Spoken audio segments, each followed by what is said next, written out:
Hello children, how are you all? I am fine here and I expect the same from you. I am Dakshayani, handling biology from Bharathasanar Metric Higher Secondary School, Arakonam. Children, today we are going to see about the Mendel's monohybrid cross, right? And we have studied Mendel spent his 7 years from the year 1856 to 1863, right? He spent almost 7 years in examining the pea plant, right? And his conclusions were correct because he had a good knowledge in mathematics, physics and statistics. The conclusion given by him was accepted by all, and now we are going to study about the Mendel's monohybrid cross. Why we call this as a monohybrid cross? Because here mono means one, right? Here only the single character. We studied that the pea plant there are 7 contrasting characters, but in the monohybrid cross he involved only the single character, that is a plant height, right? And when Mendel crossed the tall plant and the dwarf plant, when Mendel crossed tall plant with the dwarf plant, right, he got the young ones. In the F1 generation, the gametes produced were, when capital T was fused with small t, the gametes produced were capital T, small t, right? And in the end of his, by the end of his experiment, he got almost 1064 plants, right? Out of 1064, 787 were tall. In the F2 generation, 787 plants were tall and the remaining 277 plants were dwarf. Right. So now we are going to see how he crossed. We are going to make a Punnett square and find out what are all the observations made by the Mendel.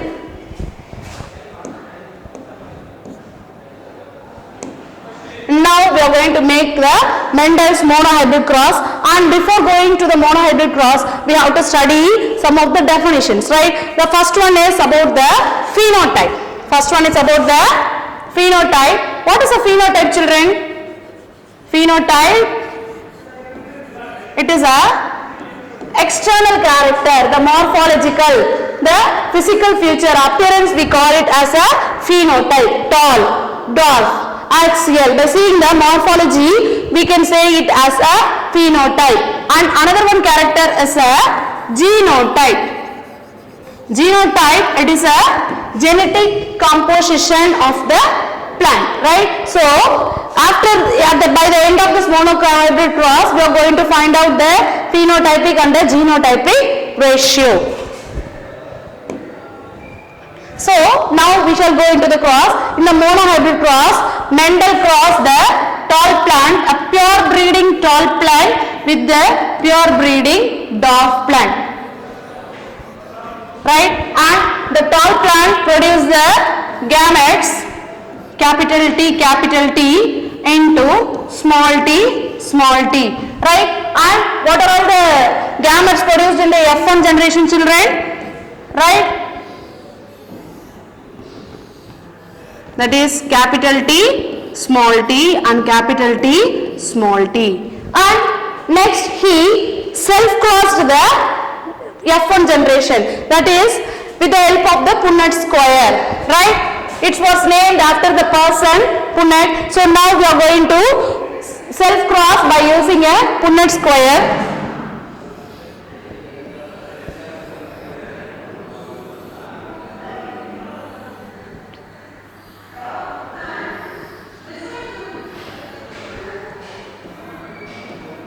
Male and the female, right? And what are all the gametes formed, children? Capital T, small t and capital T, small t. So he self-crossed the gametes produced in the F1 generation, and now you cross it, what are all the things you will be getting? Capital T, capital T, capital T, small t, capital T, small t and small t, small t, right? And now based on this we are going to calculate the phenotypic and the genotypic ratio. Phenotype is based on the external expression, we call it as a phenotype. So here how many plants were tall, children? tall, this is tall, tall, tall, and this one is dark. So tall plants 3, dwarf plant is 1. Dwarf plant 1. So the phenotypic ratio is 3:1. Tall is to dark, 3:1. And now we are going to obtain the genotypic ratio. Genotypic ratio. What are all the 3 types of genes produced here, children? Capital T, capital T. How many capital T, capital T? 1. How many capital T, small t? 1, 2.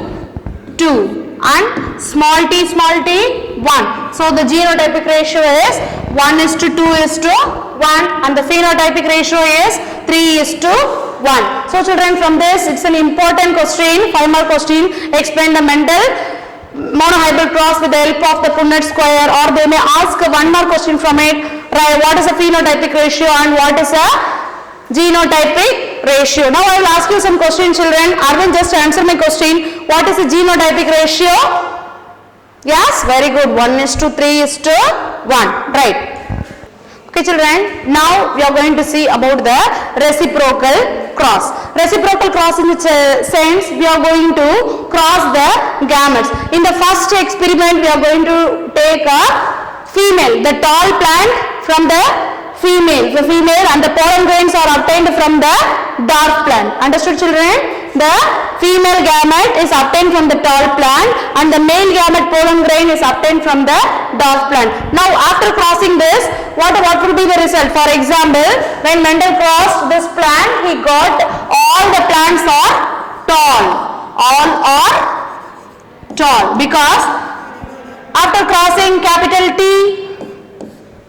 into small t, he got the plants in the ratio capital T, small t. So all the plants are tall.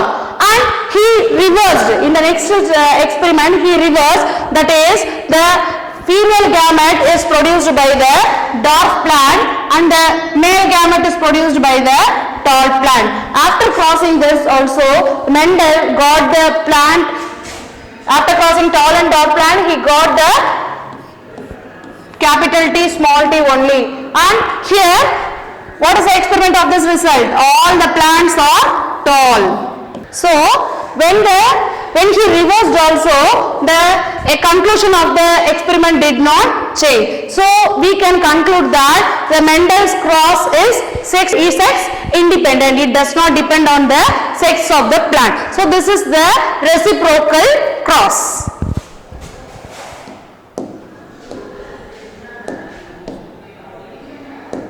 And now, what was the Mendel's analytical and the empirical approach, right? After completing his monohybrid cross, we are going to see what is the approach, analytical approach given by the Mendel. Here you can see, children, in the F1 generation, when we cross the plant in the F1 generation, right, all the plants were tall only. All the plants are tall. But the dwarfness, the recessive character is not, it did not disappear, because what? Instead of disappearing, it was masked or hidden.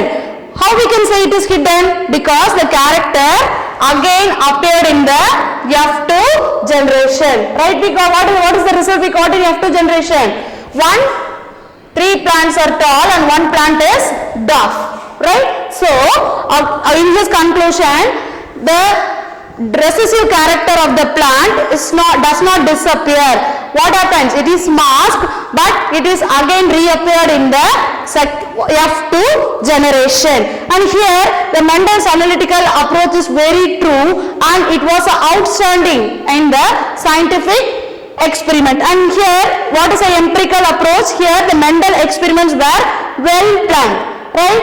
And we use his statistical knowledge in identifying the cross. The numbers of the numbers of the individuals, gametes, everything were kept accurate. So this rationale is called as a empirical approach, right? And from this monohybrid cross, he obtained the two laws, that is a law of dominance and the law of segregation. So the laws which is obtained from the empirical approach, we can call it as a empirical laws. So now we are going to study about the test cross, right?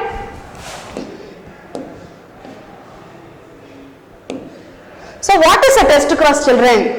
Right? Test means is to test something, to know what is it, right? So here test cross, we can identify the unknown genotype. One of the, for example, one plant we know the genotype, it is a homozygous recessive. For example, you can say you are choosing a dwarf plant, right? It is a homozygous recessive. Why we say it is a homozygous? If two gametes or if two alleles is same, we say it as homozygous. When we crossed a unknown genotype with the homozygous recessive type, we can identify whether the dominant trait is homozygous or heterozygous. So what is the use of test cross? Test cross is used to identify the unknown genotype. So here, what is the conclusion? The test cross is used to identify whether the dominant trait is heterozygous or homozygous. Heterozygous means capital T, small t. Homozygous means capital T, capital T, because these two are the dominant characters. So now let us see how to find the test cross.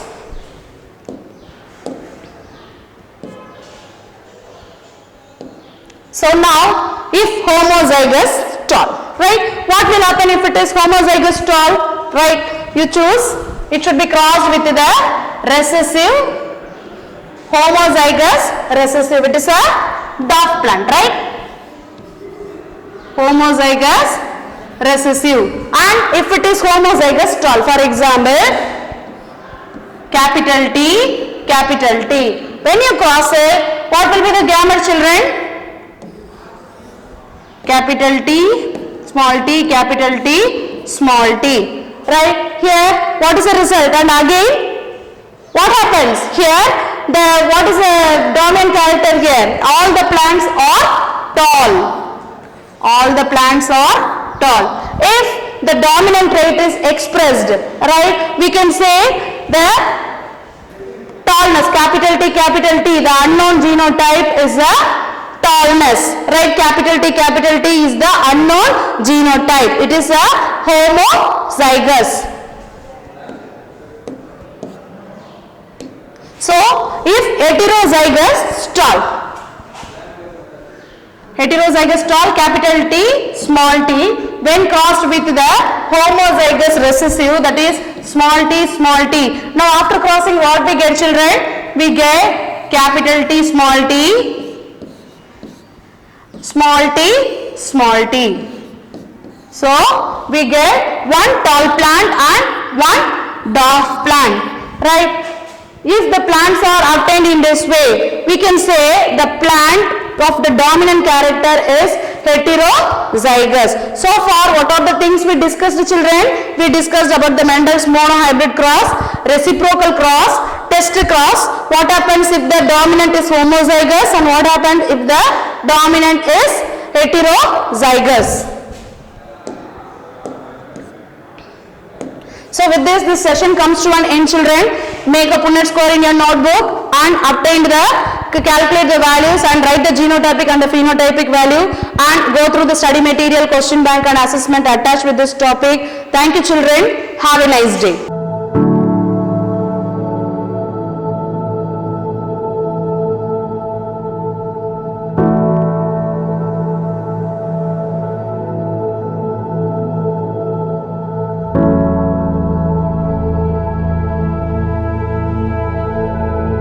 Participator of national level chess tournament held at KSR